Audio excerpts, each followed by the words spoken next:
राव इंद्रजीत सिंह ने धर्मवीर सिंह के लिए वोट मांगी और उन्होंने क्या क्या नहीं कहा, ऐसा सब कुछ कह दिया जिसके लिए राव इंद्रजीत सिंह भारतीय जनता पार्टी ही नहीं पहले कांग्रेस में भी जाने जाते थे।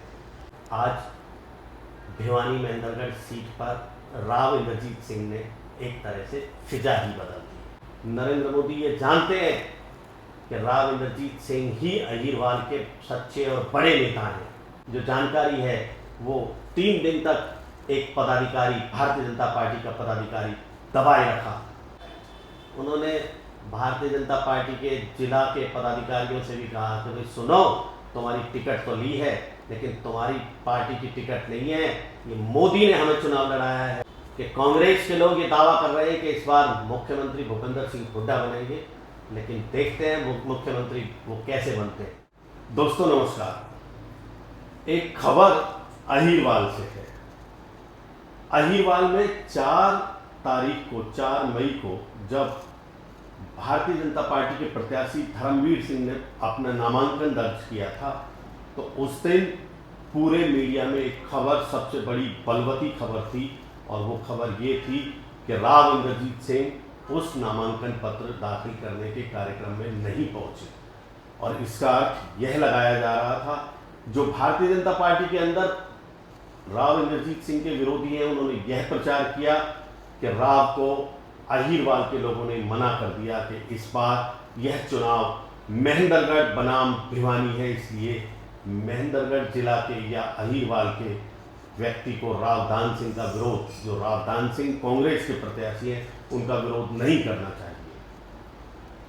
तब कांग्रेस ने भी ये फैलाया था।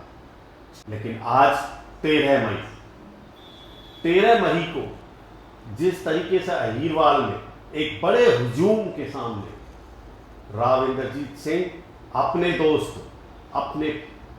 दोस्ती का दम भरा, जिस तरीके से वो गरजे, वो तो अपने लिए वोट मांगते हुए इतने नहीं गरजे कभी, जितने आज राव इंद्रजीत सिंह ने धर्मवीर सिंह के लिए वोट मांगी। और उन्होंने क्या क्या नहीं कहा, ऐसा सब कुछ कह दिया जिसके लिए राव इंद्रजीत सिंह भारतीय जनता पार्टी ही नहीं पहले कांग्रेस में भी जाने जाते थे। राव इंद्रजीत सिंह ने साफ कर दिया कि कांग्रेस के लोग ये दावा कर रहे हैं कि इस बार मुख्यमंत्री भूपेंद्र सिंह हुड्डा बनेंगे, लेकिन देखते हैं मुख्यमंत्री वो कैसे बनते हैं। अगर उन्होंने ये भी कहा कि अगर मुख्यमंत्री भूपेंद्र सिंह हुड्डा बनेंगे तो वो हम बनाएंगे और कोई नहीं बना सकता उनको, और देखते हैं कैसे बनेंगे। ये उन्होंने आज राजनीतिक भाषण दिया। और उन्होंने ये भी तक कहा कि रावदान सिंह यदि भूपेंद्र सिंह हुड्डा का साथ दे तो जाट और अहीर का कॉम्बिनेशन बहुत बढ़िया, लेकिन अगर धर्मवीर सिंह राव इंद्रजीत सिंह का साथ दे तो ये कॉम्बिनेशन ठीक नहीं है। फिर उन्होंने स्पष्ट किया, उन्होंने कहा कि आज राव इंद्रजीत सिंह की जो ताकत है वो इसलिए भी है कि जब वो लोकसभा में बैठते हैं तो उनके साथ उनका साथी धर्मवीर सिंह उनके साथ कदम ताल मिलाता है। उन्होंने यहाँ तक भी कहा कि केवल लोकसभा में ही नहीं मुझे साथी चाहिए, मजबूत साथी चाहिए, बल्कि पार्टी में भी अपनी बात रखने के लिए मजबूत साथी चाहिए। उन्होंने भारतीय जनता पार्टी के जिला के पदाधिकारियों से भी कहा कि भाई सुनो, तुम्हारी टिकट तो ली है लेकिन तुम्हारी पार्टी की टिकट नहीं है, ये मोदी ने हमें चुनाव लड़ाया है, मोदी की वजह से चुनाव लड़ रहे हैं, क्योंकि मोदी ने अहीरवाल को बहुत कुछ दिया है। फिर उन्होंने 152D एक्सप्रेसवे की बात की, फिर उन्होंने गुड़गांव वाले एक्सप्रेसवे की बात की, द्वारका एक्सप्रेसवे की बात की, उन्होंने रेलवे फ्रेट कॉरिडोर की बात की कि ये रेलवे फ्रेट कॉरिडोर पहले कहाँ जा रहा था। फिर उन्होंने अपने लॉजिस्टिक हब, नागल चौधरी वाले लॉजिस्टिक हब की बात की। एक नहीं कई उन्होंने सेंट्रल यूनिवर्सिटी का भी जिक्र किया कि ये अर्जुन सिंह से मैं लेकर के आया था, और इसलिए लेकर के आया था कि मुझे अहीरवाल के क्षेत्र के विकास के लिए फीस रहती है। और उन्होंने सवाल भी कर दिया कि क्या मेरे कहने पर धर्मवीर सिंह को जिताओगे। तो उनके इस कथन पर जिस तरीके का जोश आज उस सभा में दिखाई दिया, अहीरवाल की इस बड़ी सभा में दिखाई दिया, मुझे लगता है कि अहीरवाल की जिस सीट को हम फंसा हुआ मानते थे, कि वहाँ भिवानी महेंद्रगढ़ की सीट बन गई है, भिवानी बनाम महेंद्रगढ़ सीट बन गई है। अब राव इंद्रजीत सिंह के गरजने से वो सीट धर्मवीर सिंह की झोली में आती दिखाई दे रही है। ये एक आकलन है आज का 13 मई का। अभी 25 मई को मतदान होना है। राव दान सिंह भी छोटे खिलाड़ी नहीं है, वो भी बड़े खिलाड़ी हैं, वो भी कोई ना कोई दाव खेलेंगे। लेकिन इस पूरी सभा में राव इंद्रजीत सिंह यह समझाने में सफल हो गए कि राव दान सिंह को क्यों टिकट दी गई। राव दान सिंह को इसलिए टिकट दी गई कि रोहतक से भूपेंद्र सिंह हुड्डा को अपना बेटा दीपेंद्र सिंह हुड्डा को जिताना है। हर कोई अपने बेटे को जिताने के लिए, हर कोई अपने पार्टी के प्रत्याशी को जिताने के लिए काम करता है। राव इंद्रजीत सिंह ने इन सब बातों पर ध्यान नहीं दिया, लेकिन उन्होंने ये तक कहा कि ये जो धर्मवीर सिंह के 4 मई को पर्चा भरने की जो इत्तला है, जो जानकारी है, वो 3 दिन तक एक पदाधिकारी, भारतीय जनता पार्टी का पदाधिकारी दबाए रखा। भारतीय जनता पार्टी का वो कौन पदाधिकारी है ये स्पष्ट नहीं हो पाया है, लेकिन राव इंद्रजीत सिंह ने ये दावा भी किया, ये ऐलान भी किया कि 4 जून को नतीजे आने के बाद उस पदाधिकारी के खिलाफ पार्टी में एक्शन कराएंगे। ये कुछ छोटी बात नहीं है। आज राव इंद्रजीत सिंह ने जो और बहुत बड़ी बड़ी बातें कही, वो भी कोई छोटी बात नहीं है।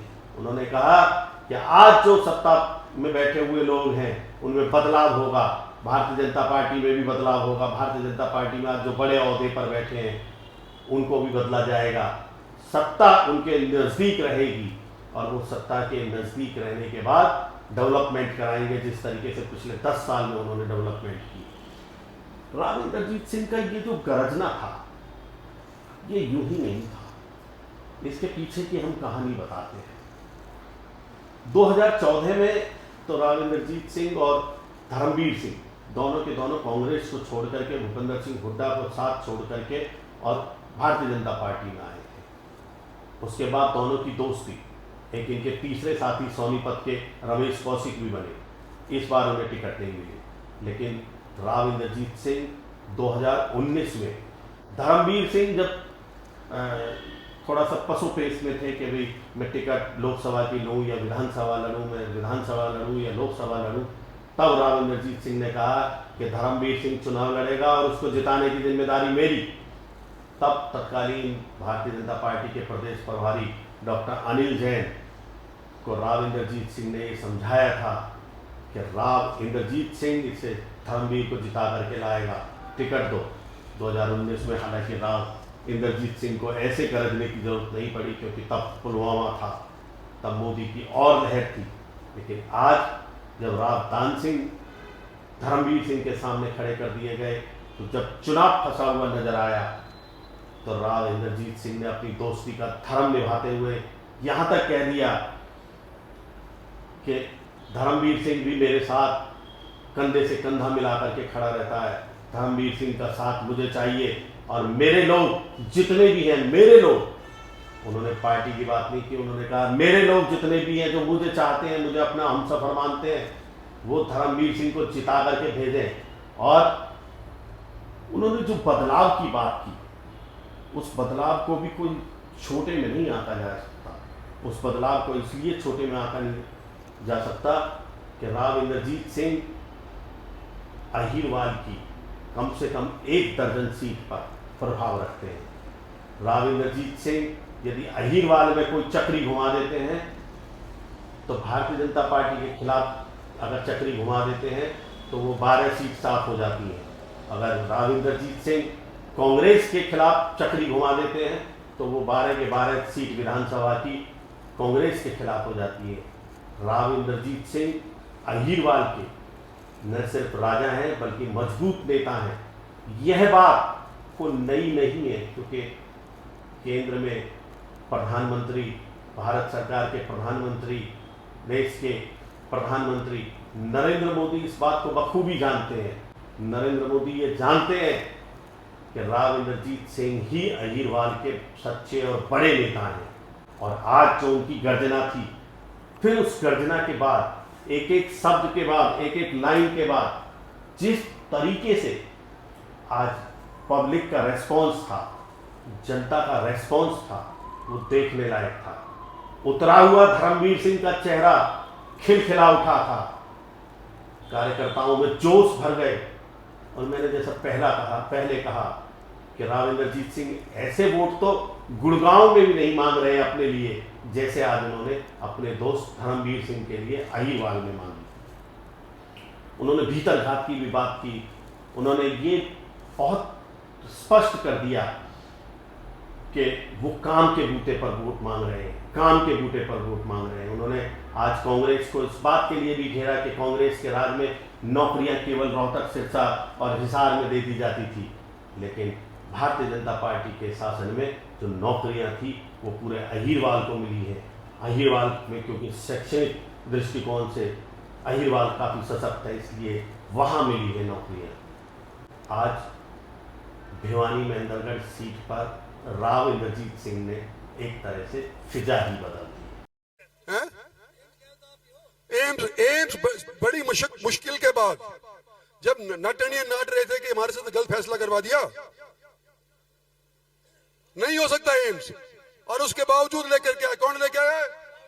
आपका अजीज, आपकी ताकत, आपका सहयोग, छत्तीस बिरादरी का।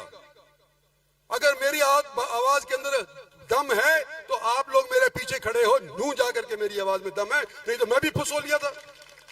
और मेरे को फुस करने में कौन कौन कसर नहीं छोड़ी, सारे लग रहे थे। रही बात रिजर्वेशन की, डॉक्टर साहब पढ़े लिखे हैं, हमारे सबसे पढ़े लिखे ये डॉक्टर है, एमबीबीएस है। हम तो वकील हैं, लेकिन ये एमबीबीएस भी है और बिरानी के हैं। ये खुद कह रहे हैं कि रिजर्वेशन का ये शगुफा छोड़ा जा रहा है ताकि एससी कैटेगरी के ऊपर ये डोरे डाल करके और उनको अपने हथियार ले। भाई एससी तुम्हारे काम भी तो होंगे अगर डेवलपमेंट होगा। आज क्या चाहते हैं हम कि देश का 36 बिरादरी का डेवलपमेंट हो, इंफ्रास्ट्रक्चर बने। और जिस तरह से, जिस रफ्तार से आज के दिन हमारी और आपका देश प्रोग्रेस कर रहा है, हो सकता है कि सन 47 के अंदर, यानी कि 2047 के अंदर जो 100 बरस पूरे हो जाएंगे आजादी के, तो उसके बाद भारत एक विकसित देश बन जाए। तो विकसित देश बनाने के लिए 10 साल तो तुमने दे दिए, 5 साल और मांग रहे हैं। 5 साल में किए जा रहे है, हाँ 5 ही तो साल मांग रहा है। तो भाई बनाओ मैंने, और मैं पीछे देखनी हो मत दियो, तू हम पीछे खड़े तेरे, आगे ना आगे धकेल दो, आगे जाने दो इसको। धन्यवाद और जय हिंद। लॉजिस्टिक हब नांगल चौधरी के अंदर अपने आप तो पैदा नहीं हुआ ना। डेडिकेटेड रेल फ्रेट कॉरिडोर, यह दादरी यूपी से निकलने वाला था और कोटा राजस्थान से होता हुआ और ये जयपुर होता हुआ और फिर जाया करे था बंबई। ये उनकी स्कीम थी। आज 2 लाख करोड़ रुपए से डेडिकेटेड रेल फ्रेट कॉरिडोर बन चुका है, तकरीबन 99%। कैसे बना? हमने राजस्थान से जाने की बिनिस्बत यूं कहा कि तुलना करो कि कितना खर्चा होगा अगर हरियाणा से जाएगा तो, और अगर राजस्थान से जाएगा और इन नदियों के पुलों ऊपर पुल बनाने के बाद जाएगा, कोटा होकर के जाएगा, तो कितना खर्चा होगा, और हरियाणा से जाएगा कितना खर्चा होगा। तो राइट्स नाम की एक बिल्डिंग बनाने वाली संस्था है रेलवेज की, उन्होंने फिर ये भापा कि खर्चा कम कहां से होगा, और भाई हरियाणा का खर्चा कम था तो नू आज के दिन डेडिकेटेड रेल फ्रेट कॉरिडोर भी थारे जमीन के ऊपर से जाने लग रहा है, और लॉजिस्टिक हब भी नांगल चौधरी के अंदर आज के दिन उसी वास्ते के लिए बन के लग रहा है। कौन क्लेम कर सकता है ये डेवलपमेंट? मोदी सरकार। एक बात मैं क्लियर करना चाहता हूं कि 4 तारीख को जब धर्मवीर सिंह के पर्चे के भरने का टाइम आया तो मैं नहीं पहुंचा,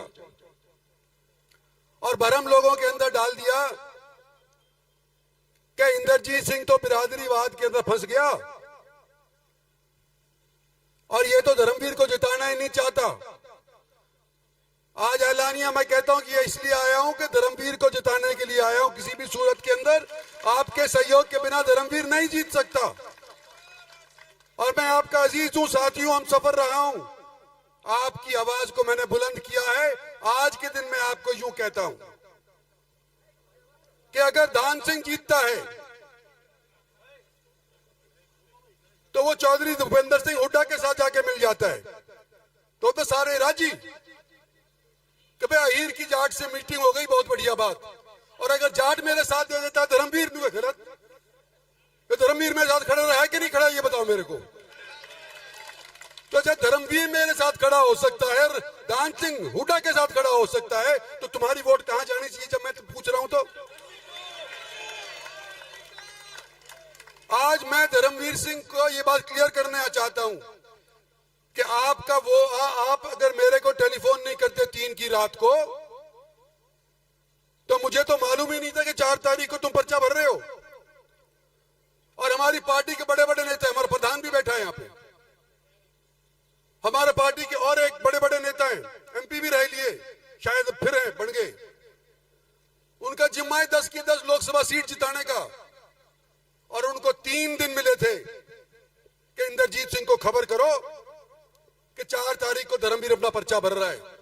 और 3 दिन तक इंद्रजीत सिंह के कानों खबर नहीं लगने दी कि 4 तारीख को धर्मवीर पर्चा भरने लग रहा है। जिम्मेवार किसको ठहराऊंगा? धर्मवीर ने तो आखिर में यही पूछ लिया कि भी आ रहा है कि नहीं आ रहा सुबह। इसको पार्टी वाले नो कहें कि हमारी जिम्मेवारी है इंद्रजीत सिंह को इतना हम कर देंगे, और फिर इतना ना करें तो किसकी जिम्मेवारी भाई? जिस पार्टी वाले ने किया उसकी जिम्मेवारी है, और इस इलेक्शन के बाद उसकी मैं खबर लूंगा। और हम जब पार्टी के लिए, मोदी के लिए वोट मांग रहे हैं, किस लिए मांग रहे हैं? कि हमने काम किया है, काम के बलबूते के ऊपर वोट मांग रहे हैं। चौधरी धर्मवीर अभी कह रहे थे, जब सरकार होया करती थी कांग्रेस की, सारा माल हूस करके, नौकरियां हूस करके, और एक जिले में बांट दिया करते थे, याद करो।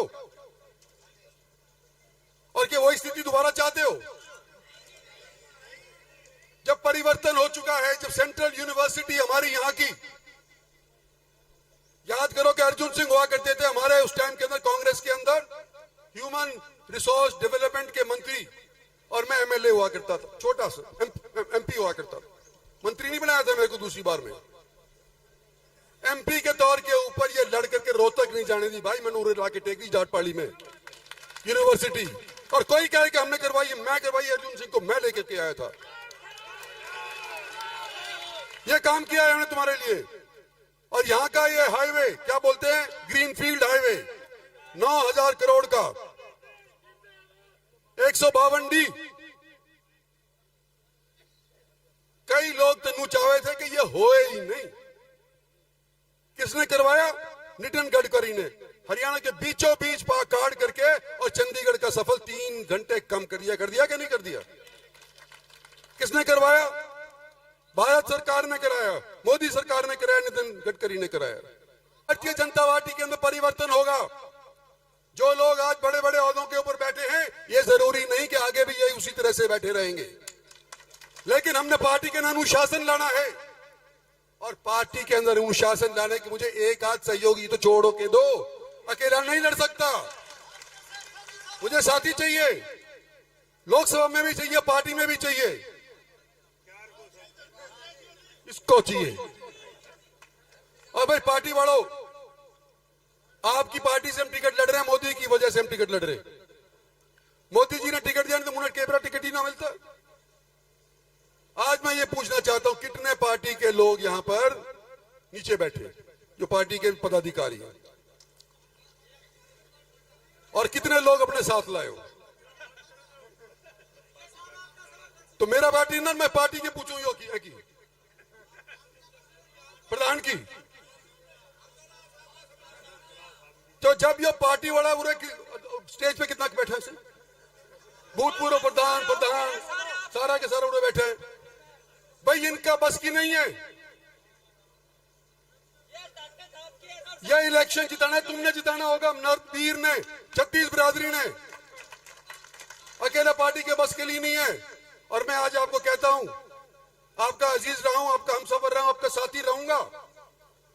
आने वाले समय के अंदर मुझे एक सहयोगी दो, धर्मवीर को जिता करके भेजो। दादरी वाला रोड अगर स्टेट हाईवे डिक्लेयर हो जाता है तो भारत सरकार को कट देना आसान हो जाएगा। पता नहीं मुझे होगा कि नहीं होगा, आसान होगा कि नहीं होगा, लेकिन ये आसान कहते हैं कि हो जाएगा, जो धरने पे बैठे नहीं कह रहे हैं मेरे से। भाई बनवारी लाल जी, अगर चेक करो, अगर ये हो जाता है तो बहुत बढ़िया, और नहीं होता तो भी करवाएंगे भाई। और दिन दिन के तुम्हारा वहां बैठने का तुम्हारे को नुकसान नहीं होने देंगे, अभी भी बात उसके ऊपर करेंगे ये।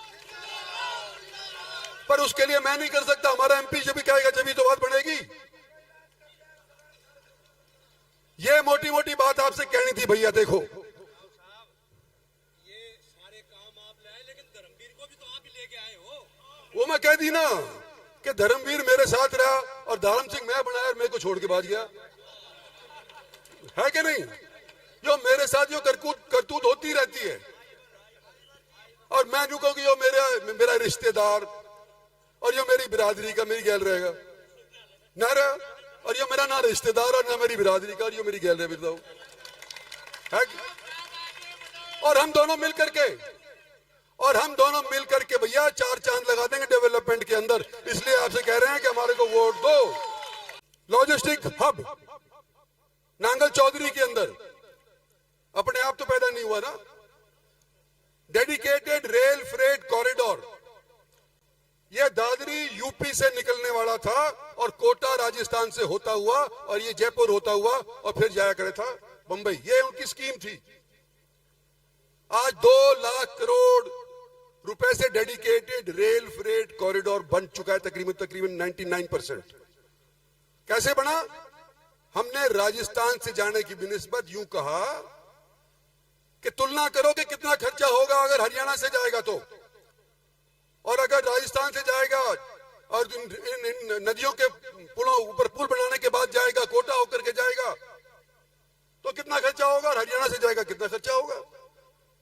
तो राइट्स नाम की एक बिल्डिंग बनाने वाली संस्था है रेलवेज की, उन्होंने फिर ये भापा कि खर्चा कम कहां से होगा, और भाई हरियाणा का खर्चा कम था तो नू आज के दिन डेडिकेटेड रेल फ्रेट कॉरिडोर भी थारे जमीन के ऊपर से जाने लग रहा है, और लॉजिस्टिक हब भी नांगल चौधरी के अंदर आज के दिन उसी वास्ते के लिए बनके लग रहा है।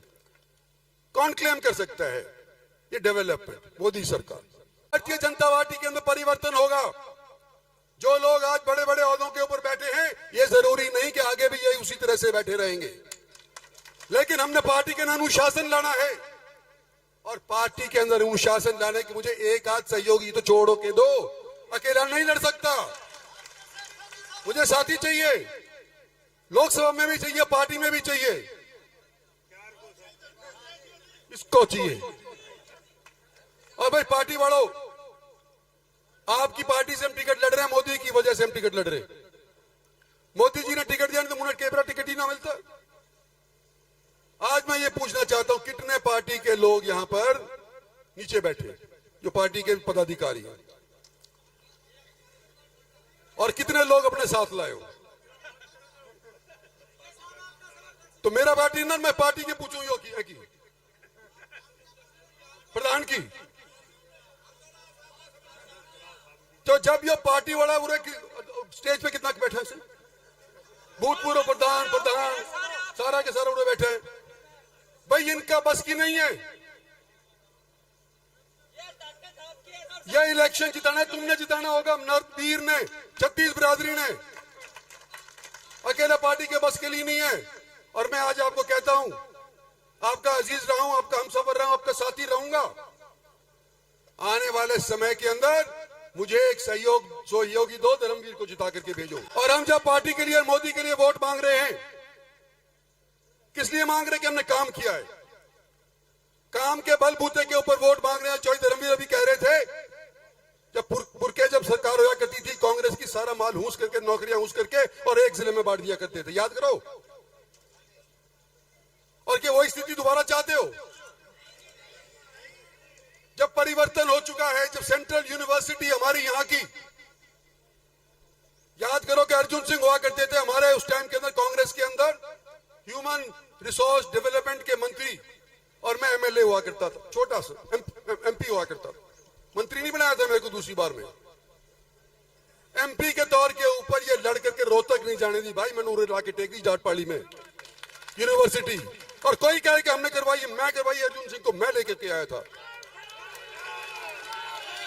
ये काम किया है हमने तुम्हारे लिए। और यहां का ये हाईवे क्या बोलते हैं, ग्रीनफील्ड हाईवे 9,000 करोड़ का, 152D। कई लोग तो चाहे थे कि ये होए ही नहीं। किसने करवाया? नितिन गडकरी ने।